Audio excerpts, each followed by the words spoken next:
મહાદેવ મહાદેવ, હર હર મહાદેવ, જય ગિરનારી, જય શ્રી કૃષ્ણ. અત્યારમાં બીજો સોમવાર પૂજાપાઠ કરીને આપણે પહોંચ્યા હોસ્પિટલે. હોસ્પિટલે જવા જઈ રહ્યા છીએ. જે સોમવાર કેમ કે ત્યાં ખબર ન પડી. હમણાં રક્ષાબંધન અને સાતમ આઠમનો મહિનો પૂરો. શ્રાવણ મહિનો તો કાયમ મહાદેવ મહાદેવ.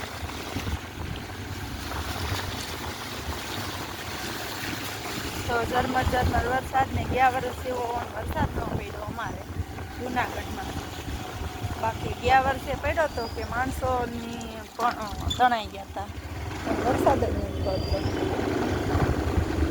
બધીએ છે પણ જુનાગઢમાં કોને ખબર મહાદેવ રોકાવી દીધો હોય. અને એવું સરસ વાતાવરણ અમારે અહીંયા ગિરનાર ઉપરનું ન્યુઝીલેન્ડ જેવું ધોધ પડવા માંડ્યા. એટલો તો વરસાદ ગિરનાર ઉપર તો હોય જ તે રોજ. અમારે અહીંયા ગામમાં જ નથી.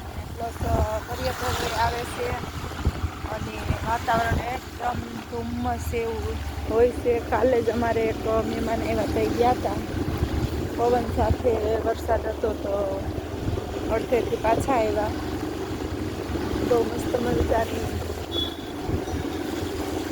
વાતાવરણ હોય અને અહીંયા જો વાતાવરણનો લાભ લેવો હોય સરસ મજાનું મન થાય કે હાલો આપણે માતાજી કે હાલો આપણે ગિરનાર જઈએ. તો આવી જાવ અત્યારે ચોમાસાની મોજ લેવા ગિરનાર ઉપર. જય ગિરનારી, જય શ્રી કૃષ્ણ.